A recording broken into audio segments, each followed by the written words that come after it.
back to another episode of the Cookie Talk. I am Cuong and I am your host for today.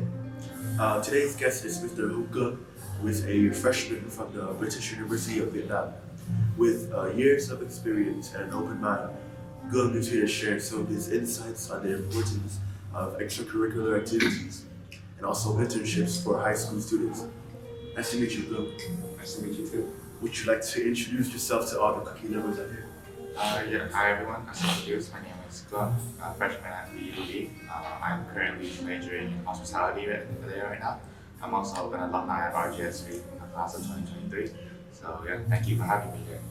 Thank you so much, Cuong. So, our name of the podcast is the Cookie Talk.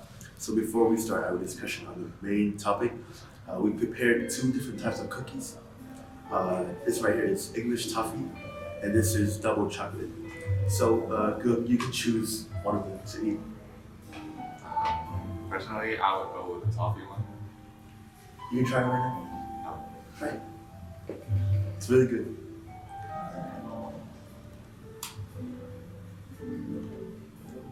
While you eat your cookie, I'm going to name some fun facts, and I've done some research about the two cookies.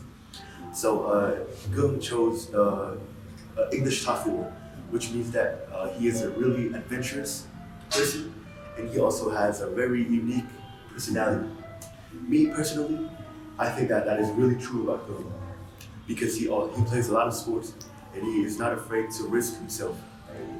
Me personally, I would choose the double chocolate, because I think chocolate is way better than toffee. And for a person who chooses chocolate, I am a sweet, social, and reliable person. It's a fun fact for y'all out there. What do you think? What do you think is the best flavor of chocolate? The best flavor of cookies out there. I like chocolate chip coffee. It would be the best. Mm-hmm. I think you can just never beat the classic, Yeah, I agree with you. Okay. I'll give you some time to finish your cookie. Just finish it, it's fine. We'll wait. Have you finished your cookie? Yeah, it was delicious. Thank you. That's great. Well, thank you. So, we're going to start on our main discussion right now. Well, we are here talking to an RGSV alumni, and we all know how stressful and tough the IB program is. I've known that you also took the IB program when you were in RGSV, right? Yes, that's correct. So as an IB student myself, one of the most challenging thing I find doing is balancing CAS. And for non-IB learners out there, CAS stands for Creativity, Activity, and Service, which is a crucial element of the IB diploma program. So could you share your journey of balancing the three strands of CAS, as well as some tips for the IB students out there?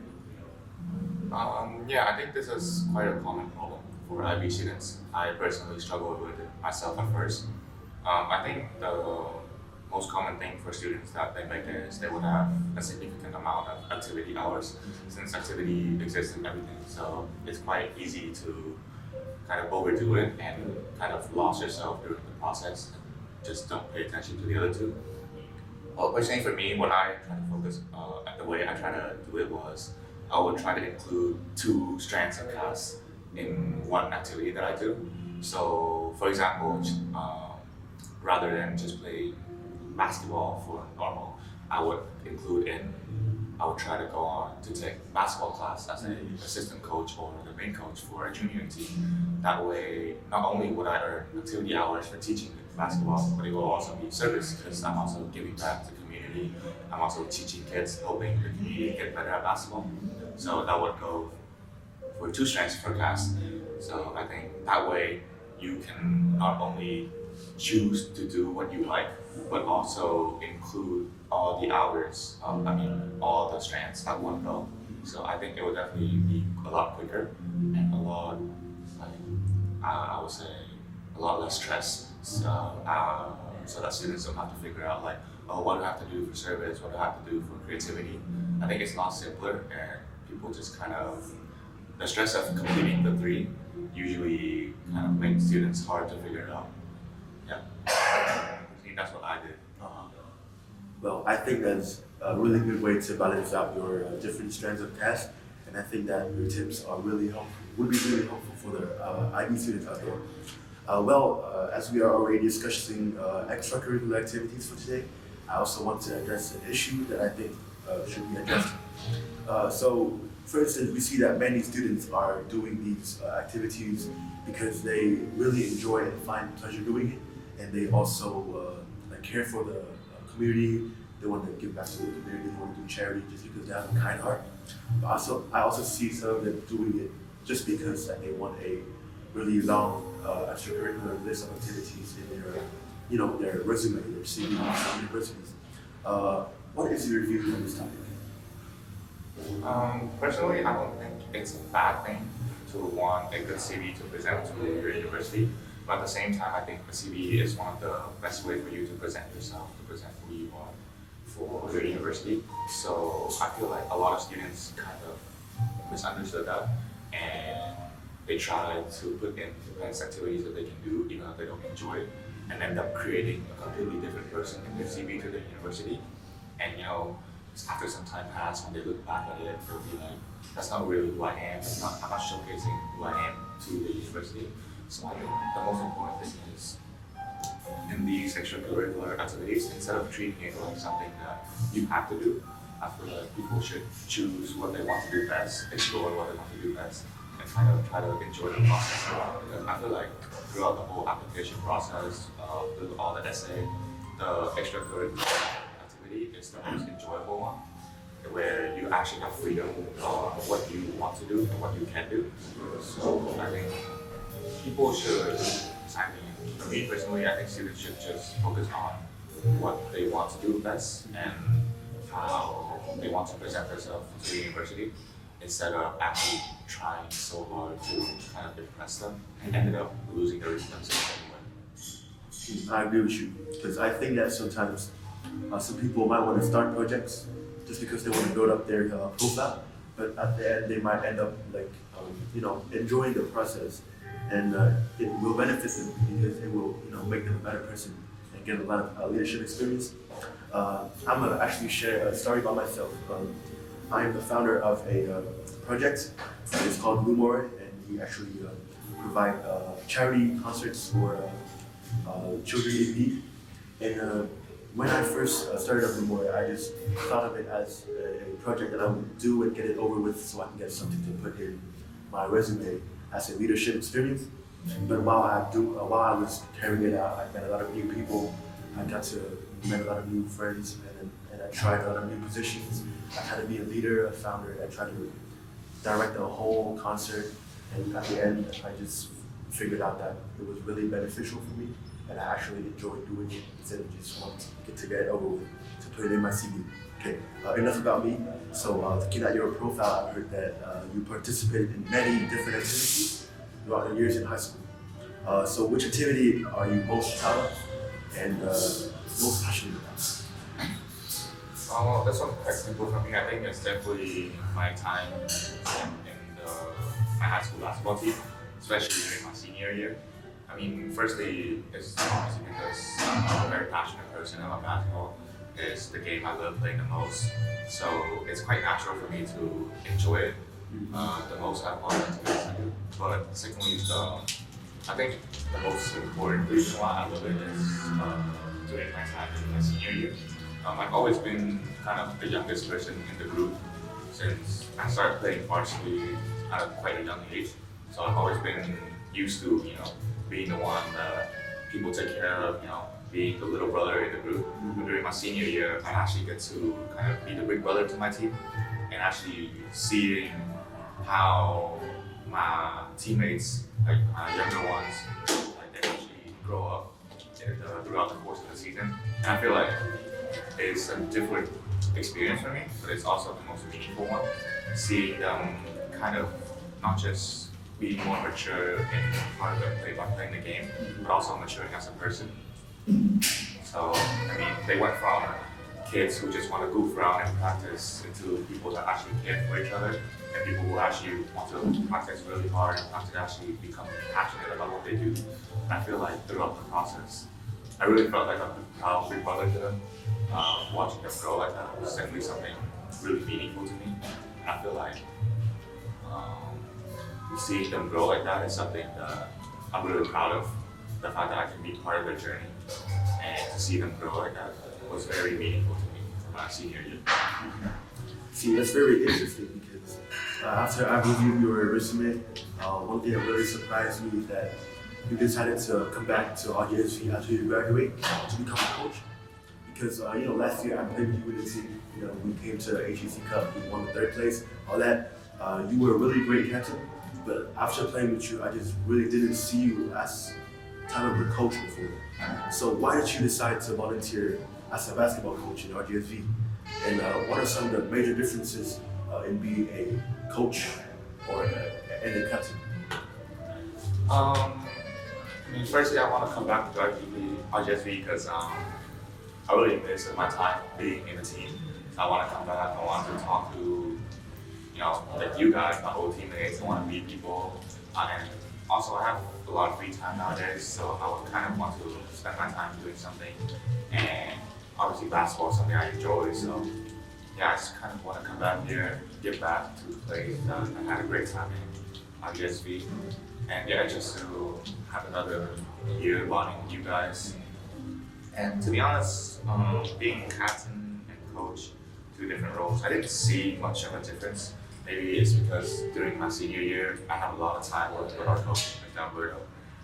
So we kind of get to talk a lot about different team plays. So I feel like this year we are doing the same, me and Mr. Alberto. So there's not much difference.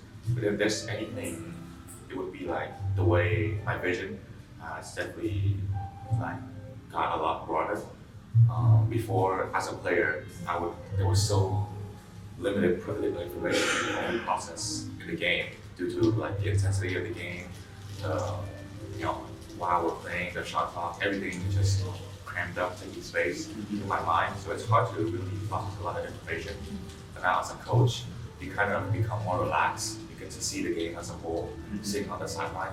So I feel like I've become more observant of not just our team, but also the opponent team. And yet that's just the only difference that I see of the way that I view the game.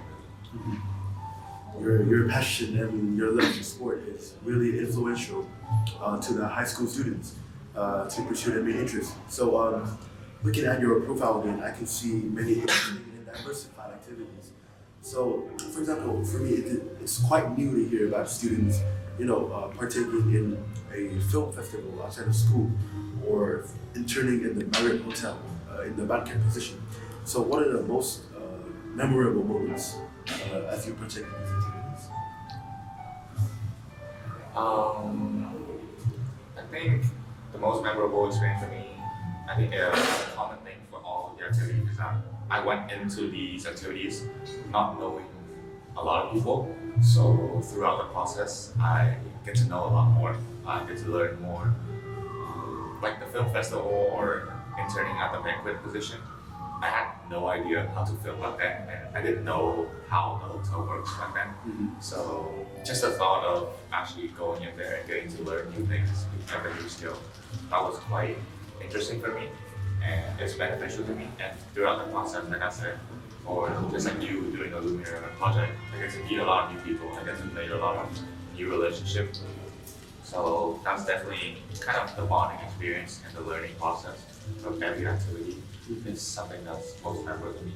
And obviously it's going to be beneficial to me during the long run for what I plan to do in the future. Do you think that internships like this could, spark your interest for possible future majors? I definitely think so. I think high school students these days, since there are so many different trends, like now there's IT trends, but back then there was marketing trends, things like that. It's kind of hard for you to figure out what you like after you see everyone just going for one. You feel like you have to follow people, and I feel like a lot of people fell victim to that, and they end up picking, like a lot of my friends ended up picking IT because everyone's going to IT, and they talk to me and they just say like they hate it, they don't like how IT works, they hate the coding process, which is not what they like.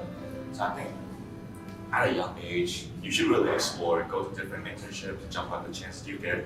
Because for me, you never know about anything until you really try it. Like the impression or what people tell you might never be true, might not be true. So I feel like things can only be true when you see it with your own eyes and you experience it yourself.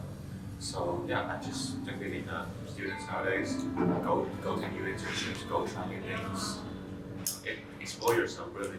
Just because this way, not only will you end up with your dream job, but you'll actually find something that you love to do, and that will keep you from wanting to do it and making it a long run career. Well, I actually asked that question because I know that I've learned that after looking at your CV, is that you used to you used to work as an intern at a retirement resident back when you were in Canada, and now you are majoring in hospitality, right? And I'm guessing that it has something to do with each other. Yeah. So I'm hoping that you could, share some of your experiences and how did you get like an opportunity to work in that resident, and also how did it like influence your choice of major university? I mean, back then, due to the way high school works in Canada, we have to get a certain amount of service hours done before we graduate. And back then, I really wanted to work in the food industry in one way or another, like in a restaurant as a waiter or anything. But back then, there was not really any open kitchens that were wanting volunteer kids. They want like actual people who can cook and they need experience. So I was lacking in that. But then I saw this retirement home, and one of the things that they said we could do was to serve in the building restaurant at dinner for dinner service for the elderly. So I was really excited about that. So I just chose to do it anyway. And when I came there, I definitely think that it influenced the way that I approach problems. Because one thing they kept mentioning to me was that since I'm having to come in contact with a lot of elder folks, I have to be a lot more careful with the way that I kind of treat them. For example, like when you see someone fall, your first instinct would just want to help them get up. But there, that's prohibited. You are not allowed to help an elder folk to get up after they fall, because what if you hurt them more? Because you don't know how their body is. What if their body is suffering from something? What if they're hurting in somewhere in a place that you don't know? So helping them up could end up injuring them. So I was informed that every time I see things like that, I would have to inform the medics team of the building and just bring them there and help them to help the other folks. And yeah, through that, kind of the way I approach things, I became a lot more careful with different problems. I look at things a lot more critical and not just from the wide view. I don't just jump on my first instinct. I kind of just think, like, what are the consequences? What are the things that will be influenced by your action?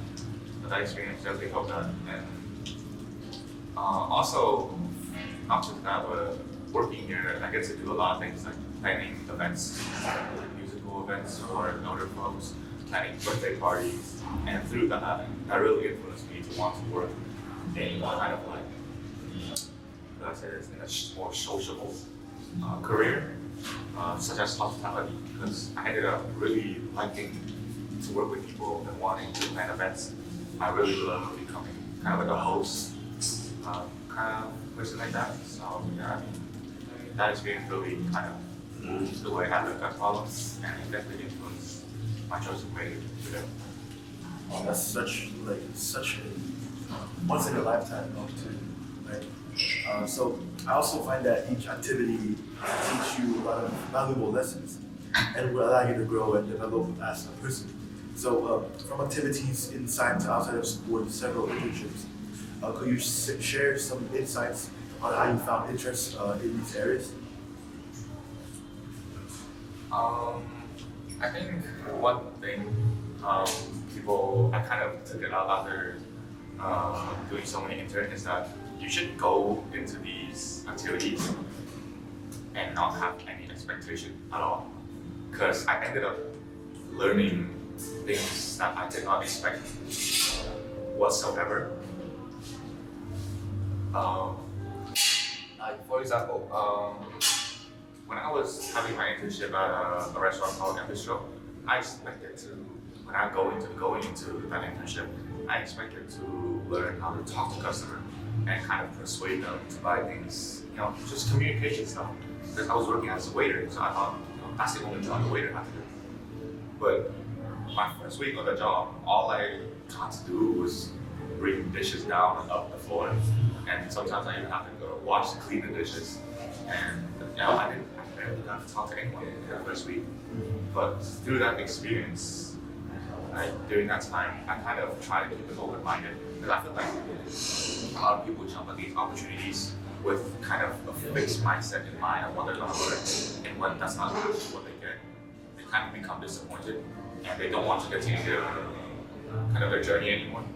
But I try to look at things from a different angle, and by having a lot of time to myself, because I wasn't getting to order anything, my interest peaked to the way the menu works of restaurant, like how they make menu, how they kind of decorate the menu, how they want to guide us to certain items. So that experience really helped me to look at kind of like really how a restaurant works, instead of just communication skill. I got to look at how the menu fits kind of the theme of the restaurant, and just certain things about our restaurant, how to design it, the decoration. And through that experience, I finally get my boss approval to actually greet customer, because he saw that I was looking at the menu every time that I get a chance to. But yeah, so I think it's the same for every experience that I would go into it expecting something and ended up learning something that I did not expect at all. So I feel like every activity that you do, you should always keep an open mind about it. Even if your expectation goes down the hole, that doesn't mean that there's nothing else to learn. There are always opportunities everywhere, even in the tightest space that I'm disappointed. So just try to go through these activities, being open-minded, setting no expectations, and learn everything that you can. Wow. Really inspirational though.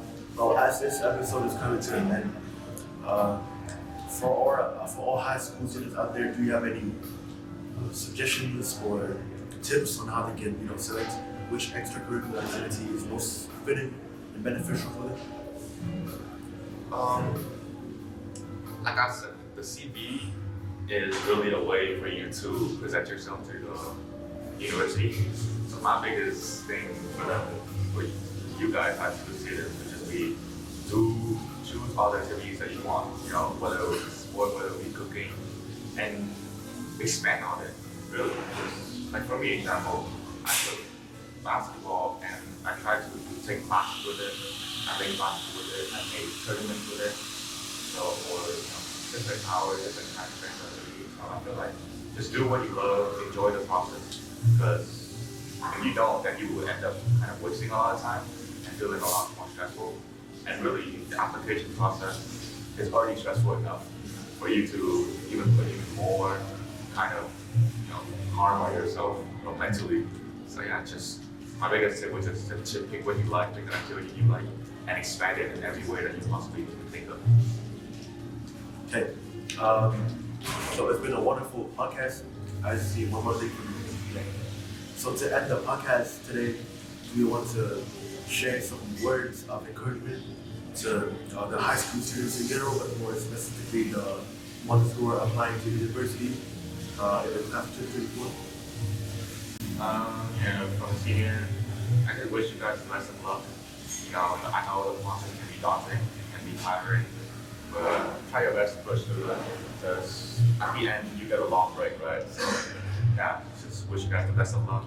Wish your best through it, and yeah, hope everything goes well. Okay, as you all know, the application process is really stressful, and many students do not have anyone to guide them through it. Thank you so much, Cuong, for sharing your insights and for supporting all of our listeners out there. We hope that you have found this podcast helpful, and please do note that all of our information shared in this podcast comes from personal experience and does not apply to everyone. We wish you the best of luck as you enroll in university this spring. This was Cookie Talk. See you next episode.